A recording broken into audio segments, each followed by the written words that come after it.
Welcome to the deep dive. Today, we're tackling a really significant topic, diving into a set of materials all about hemorrhagic stroke, the assessment, the diagnosis, the whole care journey. It's definitely a complex area. And this deep dive is specifically for you, our listener. We're pulling out the key insights, maybe some surprising details, and really getting into the why behind the medical steps taken, right from the emergency room through recovery and heading home. Absolutely. It's a critical pathway, Yeah. and the sources lay it out well. Our goal is to navigate that and highlight what you really need to know. Okay, let's unpack this. So picture this. Someone comes in, suspected hemorrhagic stroke. What's the absolute first thing the sources say happens? What's the priority? Right away, it's a complete initial neurologic assessment.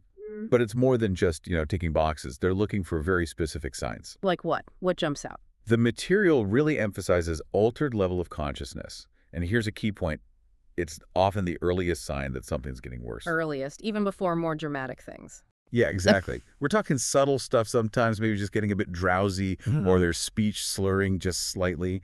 Missing those early quiet changes can be, well, critical. That's a great point. It's not always sudden collapse. So besides consciousness, what else are they checking meticulously in that first look? They're checking pupillary reaction.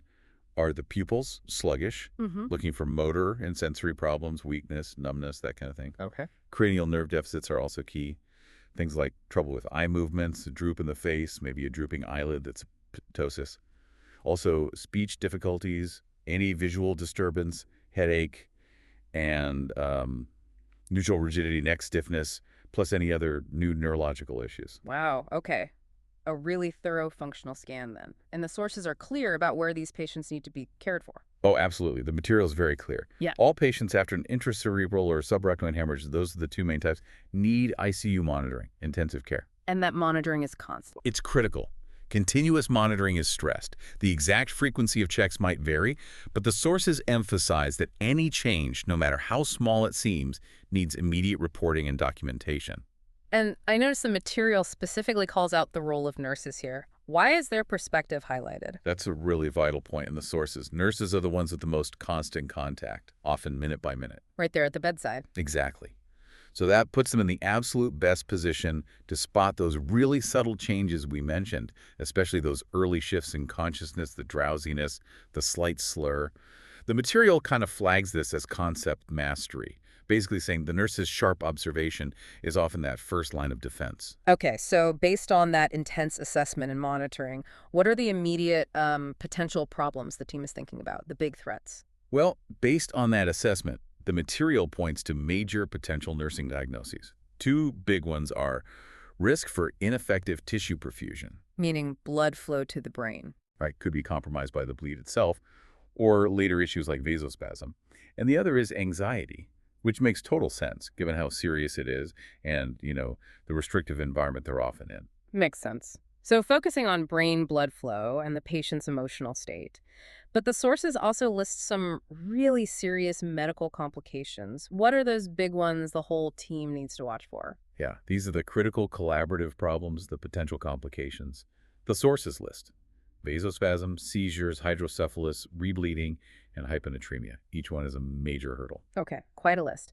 And if we look at the goals outlined in the planning stage, what's the overall aim? What are they trying to achieve? The main goals described are pretty clear, Yeah. and they target those threats directly. Improving cerebral tissue perfusion, getting good blood flow back to the brain, relieving that anxiety we talked about, and crucially, preventing or managing those complications, basically, aiming for an absence of complications. All right, let's dive into that first goal. Optimizing cerebral tissue perfusion. How do they actually do that? What interventions do the sources mention? This is where that intense vigilance really comes into play. The material talks about constant, detailed monitoring, keeping a neurologic flow record, doing hourly checks of blood pressure, pulse, level of consciousness. Hourly checks on all of them. Yes, hourly. Level of consciousness is highlighted again as a prime indicator of how well the brain's being perfused. Also, pupillary responses and motor function. Wow. That's intense. It is. And monitoring respiratory status is also vital. The logic there is that low oxygen levels really increase the risk of brain tissue damage, especially where blood flow might already be shaky from the stroke. So breathing is directly linked to brain health here. Directly. And any change in any of those monitored signs has to be reported immediately, no delay. Okay. Now, one major intervention the sources really detail is implementing aneurysm precautions. What exactly does that involve, and why is it so important? Right. If the stroke was from a ruptured aneurysm, these precautions are key, often started even before any surgery. The purpose, according to the material, is specific. Create a non-stimulating environment, prevent any rise in intracranial pressure, that's ICP, pressure inside the skull, and stop any further bleeding from that weakened spot. A non-stimulating environment, how do they manage that? What are the practical steps and the reasoning? Okay, so it starts with strict bed rest. In a quiet room, low stress. The idea, the sources explain, is that activity, pain, even anxiety can bump up blood pressure. And high BP is bad news for a fragile vessel. Exactly. Increases the risk of rebleeding. Sometimes they even have to restrict visitors to keep things calm. So minimize anything that could cause a spike. What else? The head of the bed is usually elevated, maybe 30 to 45 degrees. This isn't random. It helps promote venous drainage from the brain, which helps lower that ICP. Makes sense, like using gravity. Precisely. And they strictly avoid activities that could suddenly raise BP or block blood return from the head. Things like the Valsalva maneuver, bearing down like you're straining. Ah, like for a bowel movement. Yes. Or forceful sneezing, pushing yourself up in bed using your arms, or sharp bending or twisting to the head and neck, because that can squeeze the jugular veins. Which explains why they might give stool softeners. You got it. Stool softeners, maybe mild laxatives, are pretty standard to prevent constipation and that straining effort, which jacks up ICP. Dim lighting is also common. Many patients get photophobia, sensitivity to light. Okay. And letting the patient and family know why all this is happening must be important. Hugely important. If the patient's able to understand, explaining the reasons helps with cooperation and definitely reduces anxiety. It's not just arbitrary rules.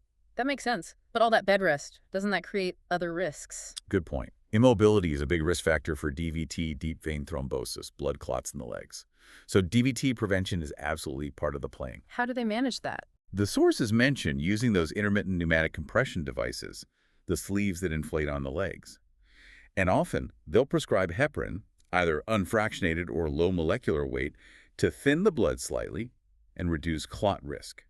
Plus, regular checks of the legs for any signs like tenderness, redness, swelling, warmth. So you're managing the brain, but also managing the risks from the treatment needed for the brain. It's complex. It really is a constant balancing act. Now, beyond the physical side, the sources also pinpoint relieving anxiety as a major goal.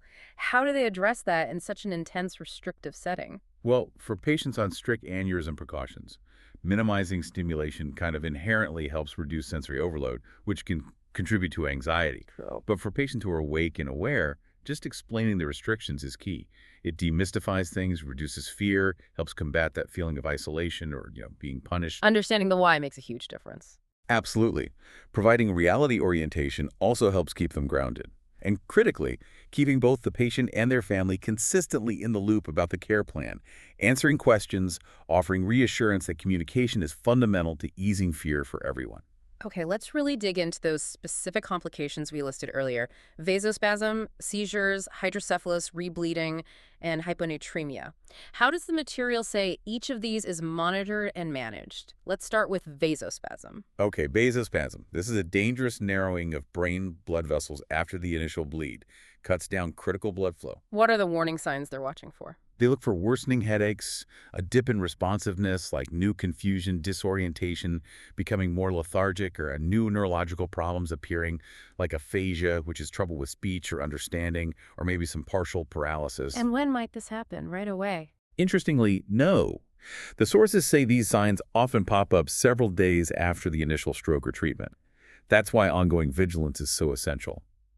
For prevention, they mention a specific medication, nimodipine, a calcium channel blocker, and sometimes fluid strategies like Triple H therapy. Triple H therapy, what's that involve? Right, it stands for hypertension, hypervolemia, and hemodilution. Basically, they might intentionally raise blood pressure a bit, increase blood volume with fluids, and slightly thin the blood. To force blood through those narrowed vessels. That's the goal, yeah, to try and push flow past the spasm. Okay, next, seizures. If patients considered at risk, which is common after a bleed, they're put on seizure precautions. Standard safety measures. And if one actually happens? The immediate focus is maintain their airway, protect them from injury. Then medication therapy is started to control the seizures. Makes sense. What about hydrocephalus? That's fluid buildup, right? Correct. It's when blood in the spaces around the brain or inside the ventricles, the fluid cavities, blocks the normal flow of cerebrospinal fluid, CSF. How do they spot it? Diagnosis is usually via a CT scan that shows those ventricles looking enlarged, dilated, and it can show up in different ways. Acutely, within 24 hours, it might cause sudden stupor or coma. That's managed with a temporary drain called a ventriculostomy to relieve pressure. Okay. Or it can be subacute or delayed, developing days or even weeks later. Symptoms then are more gradual, maybe increasing drowsiness, some behavioral changes, or an unsteady walk that's called an ataxic gait. So, trickier to spot sometimes. Definitely. Chronic hydrocephalus needs a more permanent fix, usually a surgically placed shunt, like a ventriculoperitoneal shunt, to continuously drain the excess fluid. The key takeaway here is any change in responsiveness needs immediate reporting. It could be hydrocephalus developing. Got it. Okay, let's move to rebleeding. How big a risk is that? After an intracerebral hemorrhage, the source puts the recurrence rate around 1% to 5% per patient per year. But here's a major point the sources emphasize. Hypertension, high blood pressure is the most serious and modifiable risk factor. Highlighting again why BP control is so vital. Absolutely, both right after the stroke and long term. Now, specifically for aneurysm rebleeding, the highest risk period is really acute the first 2 to 12 hours after the initial rupture. Very critical window. And the symptoms if it happens. Similar to the first bleed. Often, yes. Sudden, really severe headache, that worst headache of my life description often comes up, plus nausea, vomiting, a drop in consciousness, and new or worse neurological deficits. Confirmed with another CT scan. In management. Aggressive blood pressure control with meds is key, and then securing that aneurysm if possible, either through surgery or endovascular coiling. Okay. Last one on the list, hyponatremia. Low sodium. How does that fit in? It's surprisingly common after a subarachnoid hemorrhage. The sources say 30% to 50% of patients. And importantly, it's associated with the onset of vasospasm. So low sodium might be a warning sign for vasospasm. It's definitely something they monitor closely together. Frequent lab checks are done. Hyponatremia is defined as serum sodium below 135 millieqLNEO, lasting 24 hours or more. If they find low sodium, they need to figure out why. Could be SIADH or something called cerebral salt wasting syndrome. Cerebral salt wasting. That sounds odd, especially if they need volume for vasospasm. It is a bit counterintuitive. The sources distinguish briefly. SIADH means the body holds on to too much water, diluting the sodium. Cerebral salt wasting means the kidneys actually dump too much sodium, which can lead to volume depletion. So opposite problems causing the same low number. Kind of, yeah. And treatment differs. For cerebral salt wasting, even though volume might be a concern for vasospasm, the treatment mentioned is often IV hypertonic saline concentrated salt water to replace the lost sodium. It just shows how tricky the fluid and electrolyte balance can get. Wow. Managing these complications requires incredible attention to detail, but the care doesn't stop when they leave the ICU, right? What do the sources say about getting ready for home? Absolutely. This moves into the phase of promoting home, community, and transitional care. And education is the cornerstone here. For the patient, and crucially for their family or caregivers. Education about what specifically? They need to understand what happened in the session, the stroke's cause, the effects, the treatments. But just as important is understanding how to prevent another stroke and how to spot potential complications after they get home. So things like knowing aneurysm precautions or vasospasm signs might still be relevant. Definitely. The vigilance continues, just shifted to the home environment. Now, for patients with lasting deficits, they might go to a rehab unit first. For more intensive therapy. Exactly. More therapy, but also more education and practice on regaining self-care independence, learning to use assistive devices, maybe modifying their home to accommodate a disability. The sources actually include a pretty detailed checklist, chart 62-6, outlining what patients and caregivers should ideally know or be able to do. That checklist sounds comprehensive. What are some of the absolute must-knows from that list, according to the sources? Oh, it covers a lot. Beyond the medical basics, they need to grasp the stroke's full impact on daily life, roles, relationships. Medication management is huge names, doses, schedules, side effects, for everything. Knowing who to call for help seems critical too. Yes. Knowing how to reach the whole team, primary doc, specialists, home health, whoever. Understanding lifestyle changes, needed diet, activity. Then there's the practical stuff for physical deficits, Mhm. adapting the home, using special equipment for dressing or eating, doing home exercises, using splints correctly, proper positioning to avoid problems. Safety at home must be a big focus. Huge. Fall prevention strategies are essential. Managing pain with non-drug methods, keeping skin healthy to prevent sores, maybe managing catheters or bowel bladder routines if needed. What about eating if swallowing was affected? Yeah, understanding dietary changes, thickened liquids, pureed food, maybe managing a feeding tube. Mm. And critically, addressing the psychosocial side, recognizing and coping with depression, mood swings, frustration, fatigue, which are super common after stroke, and knowing where to get support for that. It's really holistic, not just physical recovery. Not at all. Preventing that next stroke is woven throughout knowing the risk factors and how to manage them, and being able to spot complications that can arise later at home. Blood clots, pneumonia from aspiration, UTIs, constipation, skin breakdown, joint stiffness, knowing prevention steps and when to call the doctor. So knowing when to call is as important as knowing how to do things. Precisely. Knowing how and when to reach their primary provider is key. Keeping all follow-up appointments is non-negotiable. Identifying support systems, family, friends, groups, and understanding the need for ongoing health checkups and finding ways to engage in enjoyable activities again. That checklist really drives home how complex managing recovery is. It's definitely not just go home and rest. Far from it. It's an active management phase. The sources reiterate following recommendations to prevent more strokes and keeping those follow-up appointments, and they mention sometimes a home health referral is needed. For what purpose? A nurse can check the home setup, make sure the patient and family feel confident managing things, monitor physical and psychological status, see how the family's coping, and just reinforce all that crucial education. Okay. So finally, after all this intensive care, complex monitoring, and careful transition planning, how do they measure success? What are the expected patient outcomes listed in the sources? The materialist outcomes that really tie back to the goals. First, they look for the patient demonstrating stable neurologic status, stable vital signs, stable respiratory pattern, meaning they're alert, oriented, speech and thinking are clear, strength and sensation are at their expected level, reflexes and pupils are normal. Basically, brain function and physical stability. Got it. What else? Second, they look for reduced anxiety. Evidence of that might be the patient being able to explain why certain precautions are needed, showing clearer thinking, being less restless, and their vital signs being calm. So understanding the why really helps the anxiety outcome too. Exactly. Knowledge empowers them. And the third big outcome is being free of complications. So, no signs of vasospasm or seizures, normal vital signs, understanding seizure precautions if they apply, stable mental, motor, and sensory function, and no new vision problems.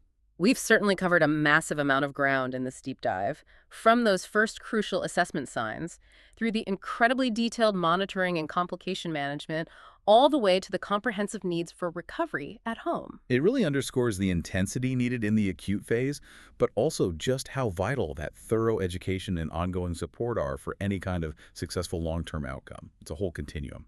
Absolutely. So here's a final thought for you, our listener, to chew on. We've walked through this incredibly detailed list of potential complications and the equally extensive checklist for managing PAIR at home.